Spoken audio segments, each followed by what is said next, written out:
Jangankan masuk masjid, berdekatan dengan masjid saja, beliau ini merasakan panas.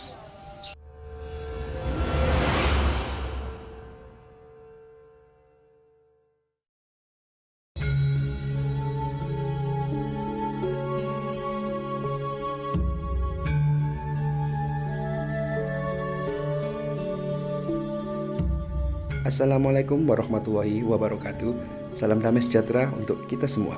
Om Swastiastu, Namo Buddhaya, salam kebajikan, Rahayu.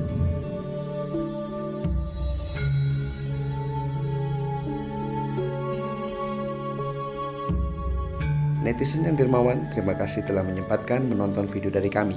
Dalam video perdana ini, kami, Padang Leluhur atau bisa disebut Panglur, akan mengangkat salah satu kisah leluhur dari Pandaan. Seperti apa keseruan kisahnya? Yuk, simak terus ya.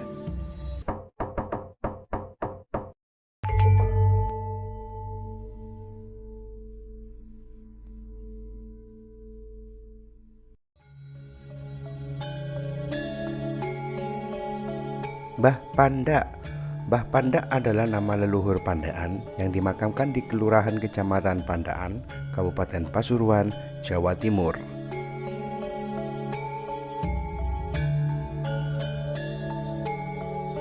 Makam Mbah Panda berada satu area dengan makam umum lainnya. Yang membedakan, makam Mbah Panda dikelilingi bangunan seperti surau.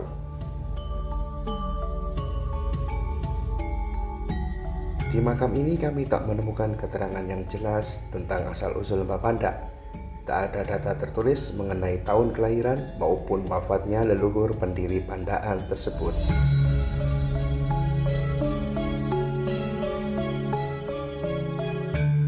Mengenai Mbah Panda yang disebut-sebut sebagai cikal bakal nama Kecamatan Pandaan, ada beragam versi cerita yang berkembang di masyarakat. Ada yang meyakini Mbah Panda sebagai asal muasal nama Kecamatan Pandaan. Ada juga versi yang menyebut Pandaan berasal dari kata paunda-undakan atau merupakan daerah yang bertebing.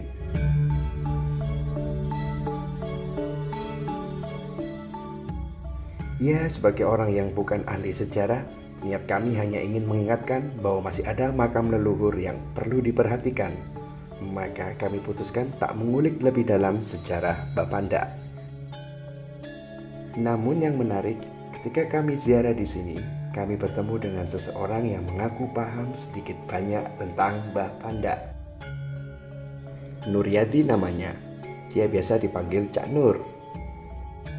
Menurut Cak Nur, kisah Mbah Panda masih ada hubungannya dengan Mbah Ajeng. Mbah Ajeng adalah leluhur di Desa Mbujeng, Kecamatan Beji, Kabupaten Pasuruan. Kala itu, Mbah Panda merupakan tokoh sakti di Pandaan. Mbah Ajeng yang berdakwah Islam di Jawa Timur tertarik dengan ketokohan Mbah Panda karena menilai Mbah Panda punya pengaruh yang begitu besar.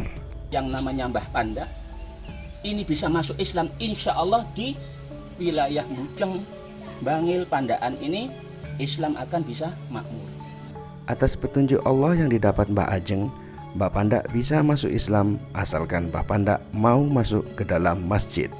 Padahal Mbah Panda ini sangat anti sekali kepada orang Islam, kepada agama Islam.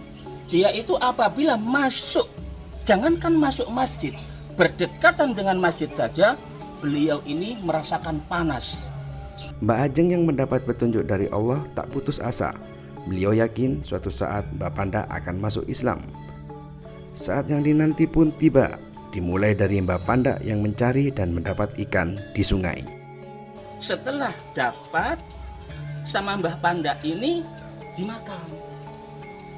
Nah, setelah sama Mbah Panda ini dimakan, Mbah Panda itu keseretan. Keseretan yang namanya ini sekedar bukan keseretan, sampai keseretan itu jadi belum.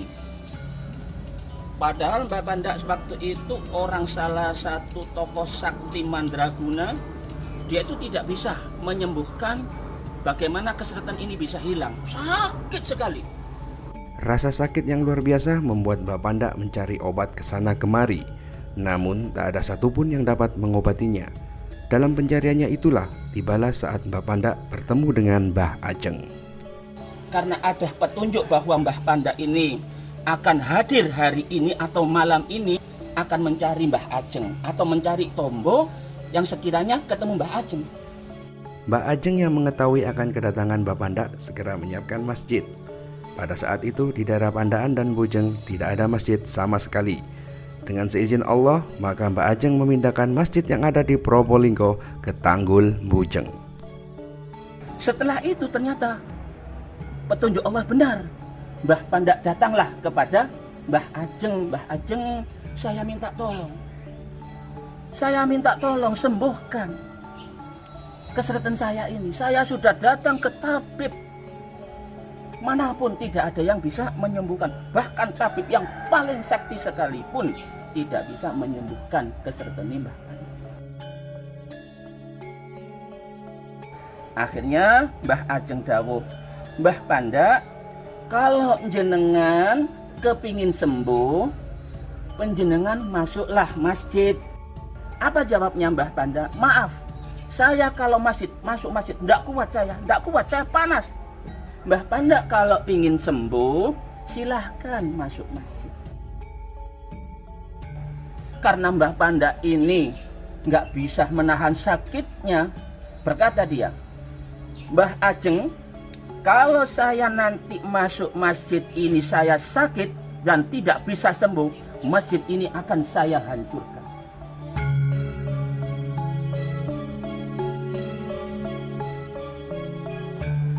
Tapi saya kalau sembuh, saya akan ikut perintah penjenengan.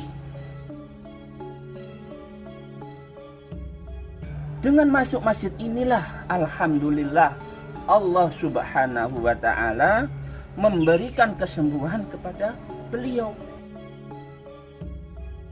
Saking senangnya Mbah Panda karena sakitnya hilang, kesulitannya yang jadi belum tadi hilang, Mbah Panda dengan sendirinya lillahi ta'ala kepingin masuk agama yang diikuti oleh agama Mbah Ajeng, yakni masuk agama Islam.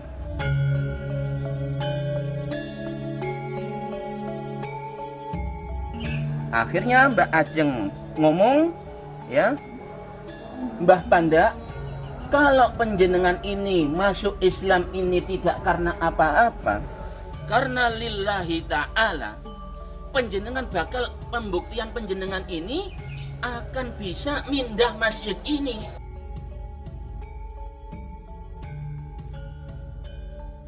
Akhirnya dengan Islamnya Mbah Panda ini lillahi ta'ala, pembuktiannya Mbah Panda benar-benar bisa memindah dengan hanya telapak kanan saja didorong. Wallahu a'lam. Biidznillah, masjid yang di Tanggul tidak ada, pindahlah di Bujeng, Nyangkring yang sekarang ini Masjid Tiban.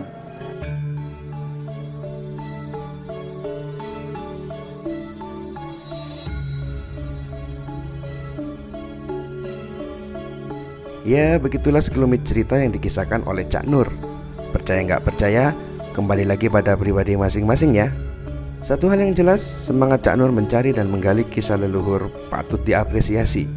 Di era yang serba gadget sekarang, sangat jarang orang yang mau peduli dengan leluhur. Ini juga yang mendasari kami mengangkat kisah para leluhur. Dari Cak Nur, kami belajar bahwa masih banyak leluhur yang patut dikenang dan diteladani. Tak usah jauh-jauh, di sekitar kita pasti masih banyak leluhur yang terlupakan. Kalau ada yang dekat, kenapa harus pilih yang jauh? Kalau bukan sekarang, kapan lagi? Dan kalau bukan kita, mau siapa lagi? Terima kasih telah menyaksikan video Perdana Padang Leluhur. Kalau suka, silakan di like dan subscribe. Kalau ada kritik, saran, ataupun masukan, monggo tinggalkan komentar. Ikuti terus video Padang Leluhur karena kami akan terus mengulik kisah leluhur lainnya. Wabillahi taufiq wal hidayah. Wassalamualaikum warahmatullahi wabarakatuh.